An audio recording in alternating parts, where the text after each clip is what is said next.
नमस्ते किसान भाइयों। लहसुन की फसल में पीलापन आ रहा है, पौधे का सही से विकास नहीं हो रहा है। कुछ कुछ जगह जड़ गलन या लहसुन गलन की समस्या देखने को मिल रही है।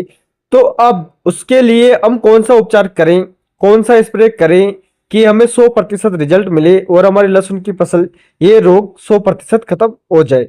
तो इस विषय पर आज हम इस वीडियो में बात करने वाले हैं किसान मित्रों। तो इनमें से कोई भी समस्या आपकी लहसुन की फसल में आ रही है तो इस वीडियो को आखिरी तक अवश्य देखिएगा। किसान भाइयों, आज मैं इसका इलाज बताने वाला हूँ। पीलापन जड़ गलन का अभी तक किसी ने नहीं बताया है और इसका 100% आपको जो रिजल्ट मिलेगा। तो वीडियो को आखिरी तक अवश्य देखिएगा और जानकारी पसंद आती है तो वीडियो को लाइक करें। और किसान भाइयों, अभी तक आपने हमारे यूट्यूब चैनल किसान मित्र को अगर सब्सक्राइब नहीं किया है तो आप हमारे यूट्यूब चैनल किसान मित्र को भी सब्सक्राइब कर लीजिए। लहसुन और अन्य कृषि फसलों की जानकारियां आपको विस्तार रूप से चैनल पर मिलती रहे तो इसके लिए चैनल को सब्सक्राइब अवश्य कर लीजिएगा। तो किसान मित्रों, अभी लगभग हमारे यहाँ सभी किसान भाइयों की लहसुन की फसल 40 से 45 दिन की हो चुकी है। या कुछ किसान भाइयों ने जैसे कि आगे बुआई कर दी थी तो उनकी 50 से 55 दिन या 60 दिनों तक हो चुकी है। लेकिन सभी किसान भाइयों की लहसुन की फसल में एक रोग सब जगह देखने को मिल रहा है, पीलापन, पत्ते सूखना और जड़ों में जो जड़ सूखने की समस्या है। मेरे जब भी किसान भाइयों ने बताया है मुझे, तो ज़्यादा अधिकतर किसान भाइयों ने जड़ गलन के बारे में ही बताया है। लहसुन की फसल 40 से 45 दिनों की हो चुकी है, उसके पीलापन फैल रहा है या पौधे का सही से विकास नहीं हो रहा है। या कुछ कुछ किसान भाइयों की कमेंट थे कि हमारी जो अगेती लहसुन की बुआई कर दी है उसमें 40 से 45 दिनों की हो चुकी है और उसमें जो जड़ सूखने की समस्या ज़्यादा देखने को मिल रही है। तो अब उसके लिए हम कौन सा उपचार करें, तो आज इन तीनों विषयों पर विस्तार से आपको जानकारी दूंगा। वीडियो को ध्यान से आखिरी तक अवश्य देखिएगा। और किसान भाइयों, अगर आपको कोई डाउट रहता है तो आप हमें कमेंट बॉक्स में बता दीजिए, उसका भी हम उसमें सॉल्यूशन आपको बता देंगे। तो किसान भाइयों, इन चीज़ों को आप नोट कर लीजिए क्योंकि ये चीज़ें आपके लिए बहुत ही ज़्यादा इंपॉर्टेंट होने वाली है। तो किसान भाइयों, सबसे पहले बात करते हैं लहसुन में पीलापन आने का कारण की। किसान भाइयों, लहसुन में पीलापन आने का एक ही कारण नहीं होता है। हमारी लहसुन में फंगस का अटैक हो रहा है तो पीलापन आ रहा है। पीलेपन आने के 2-3 कारण और भी हो सकते हैं। ये जरूरी नहीं है कि फंगस से ही पीलापन फैलता है। आपको फसल में अगर जो किसी न्यूट्रिएंट की कमी है, खाद की कमी है, तो भी पीलापन आ सकता है। उसकी पहचान कैसे करें?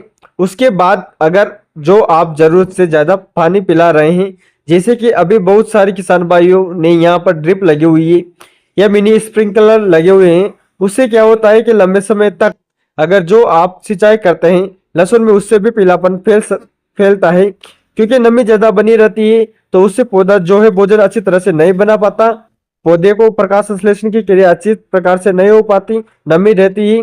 उसके लिए आप थोड़ी सी खेत में तान दीजिए, खेत को सुखाइए, थोड़ी सी जमीन में दरारें पड़ने दीजिए ताकि जमीन सूखे और पौधा सही से भोजन बना पाए। तो ये पीलेपन की समस्या जो है अपने आप खत्म हो जाएगी। दूसरा कारण होता है किसान साथियों, किसी न्यूट्रिएंट की कमी। तो उसकी पहचान कैसे करें? जैसे कि किसान भाइयों, अगर जो लहसुन की फसल है, सिर्फ नीचे के पत्ते, उसके शुरुआती जो पत्ते होते हैं वही अगर पीले पड़ रहे हैं और ऊपर के जो पत्ते हैं वो कम मात्रा में पीले हैं या पीले नहीं हैं, तो ये कमी होती है नाइट्रोजन की। नाइट्रोजन के कारण हमारे पौधे में जो है पीलापन फैलता है। तो आपने यहाँ तो यूरिया नहीं दिया है, तो आप इसमें क्या है कि आपको 40 से 45 दिनों की जो लहसुन की फसल हो चुकी है उसमें आप 1 बैग प्रति एकड़ के हिसाब से यूरिया का छिड़काव करें, उससे ये समस्या समाप्त हो जाएगी किसान साथियों। या फिर 50 दिनों की आपकी लहसुन की फसल हो चुकी है, 50 दिनों को पार कर चुकी है, तो अब आपको यूरिया मत दीजिए। उसके लिए आपको मैग्नीशियम सल्फेट आता है, उसका उपयोग कर सकते हैं, या जो कैल्शियम नाइट्रेट आता है आप उसका भी उपयोग कर सकते हैं। दोनों के अंदर नाइट्रोजन की मात्रा पाई जाती है। कैल्शियम नाइट्रेट आपको लेना है 20 किलो प्रति एकड़ के हिसाब से उसका छिड़काव करना है, या जो मैग्नीशियम सल्फेट आता है उसका भी आपको उसी हिसाब से उसमें छिड़काव करना है। उसके अंदर भी जो है नाइट्रोजन रहता है और सल्फर भी रहता है। मैग्नीशियम सल्फेट की जो मैं बात कर रहा हूँ उसके अंदर सल्फर भी रहता है, तो उससे भी जो पीलेपन की समस्या है वो आपकी खत्म हो जाएगी किसान। उसके बाद किसान भाइयों एक पहचान है, जैसे कि आपकी लहसुन में सिर्फ ऊपरी जो सिरा है वो पीला पड़ रहा है या पीला पड़ के सूख रहा है, तो ये जो है पोटास की कमी के कारण आता है या फिर सल्फर की कमी के कारण ऐसा होता है। तो आपने अगर अभी तक आपकी लहसुन 40 से 50 दिनों की हो चुकी है या 45 दिनों की हो चुकी है, आपने माइक्रो न्यूट्रिएंट नहीं दिए हैं, तो आप जो है पोटास दे दीजिए 20 किलो प्रति एकड़ के हिसाब से, उसमें 6 किलो प्रति एकड़ के हिसाब से जो WDG सल्फर आता है उसको आप मिला लीजिए। और किसान भाइयों 5 किलो प्रति एकड़ के हिसाब से अच्छी कंपनी का ह्यूमिक एसिड ले लीजिए, और उसके साथ में अगर जो आपको 12-32-16 मिलता है तो 12-32-16 ले लीजिए एक बोरी प्रति एकड़ के हिसाब से, या फिर आपको 12-32-16 नहीं मिलता है तो आप DAP भी ले सकते हैं एक बोरी प्रति एकड़ के हिसाब से। और किसान भाइयों अगर आपकी जो लहसुन की फसल 45 दिनों के अंदर की है तो आप उसके साथ में यूरिया मिला लीजिए, और अगर फसल 45 दिन से ऊपर की हो चुकी है तो आप उसमें मैग्नीशियम सल्फेट मिला लीजिएगा प्रति एकड़, जो है 20 किलो प्रति एकड़ के हिसाब से आपको उसमें मैग्नीशियम सल्फेट मिलाना है। इनको मिलाकर आप जो है छिड़काव कर दीजिए, पानी पिला दीजिए, और आपकी जो लहसुन की फसल है हमेशा के लिए उसमें पीलापन खत्म हो जाएगा किसान साथियों। तो किसान भाइयों ये हुआ हमारा ज्यादा पानी पिलाने के कारण जो पीलापन आता है या किसी न्यूट्रिएंट्स की कमी के कारण जो पीलापन आता है उसके बारे में मैंने आपको बताया है। अब तीसरा कारण होता है हमारी लहसुन की फसल में किसी भी प्रकार के फंगस का अटैक हुआ हो, उसके कारण भी जो है पीलापन फैलता है। तो उसकी पहचान कैसे करें? किसान भाइयों लहसुन की फसल में जड़ गलन की समस्या आ रही है, अब उसके लिए कौन सा उपचार करें? तो किसान भाइयों मैं आज आपको इसके लिए बहुत शानदार इसका जो है एक कीटनाशक और फंगिसाइड बताने वाला हूं। इसका आप जो है छिड़काव करके पानी पिलाइए, आपको अच्छे रिजल्ट जो है देखने को मिलेंगे।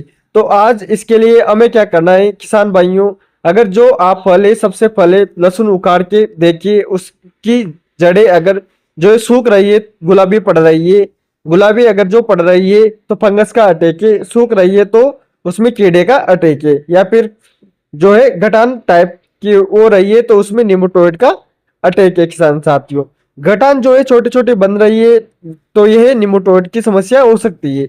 अब उसको कैसे कंट्रोल करें, इसके लिए किसान भाइयों जो है अडामा का निमिट्स आता है नाम से एक कीटनाशक आता है, बहुत ही शानदार रिजल्ट है। इसको 2 किलो प्रति एकड़ के हिसाब से इसका डोज है, तो आप इसको ले लीजिए। और इसके साथ में एक फंगिसाइड लेना है थायोफिनाइट मिथाइल, जो कि रोको के नाम से मिलता है या फिर आपको मार्केट में और भी कंपनियों के नाम से मिल जाएगा। तो किसान साथियों थायोफिनाइट मिथाइल जो आपको लेना है वो लेना है आपको 500 ग्राम प्रति एकड़ के हिसाब से। ये जो है फंगिसाइड है जल गलन के लिए बहुत ही बढ़िया काम करेगा। और किसान साथियों इसके साथ में आपको जो लेना है वो लेना है एक, अगर कीट की प्रॉब्लम है तो उसके लिए हमें जो है पिप्रोनिल 0.3% GR वाला आता है, उसका उपयोग करना है, जो बाहर का रिजेंट आता है, जो है 5 किलो प्रति एकड़ के हिसाब से हमें लेना है। तो किसान साथियों ये हुई हमारी जो है फंगस के अटैक, ये कीटनाशक के अटैक से जो पीला बनाता है उसके लिए आप इसका उपयोग कीजिए। तो किसान भाइयों आज आपको ये वीडियो की जानकारी कैसे लगी हमें कमेंट बॉक्स में जरूर बताइएगा। और अभी तक आपने हमारे यूट्यूब चैनल किसान मित्र को अगर सब्सक्राइब नहीं किया है तो आप हमारे यूट्यूब चैनल किसान मित्र को सब्सक्राइब कर लीजिएगा किसान साथियों। धन्यवाद किसान साथियों।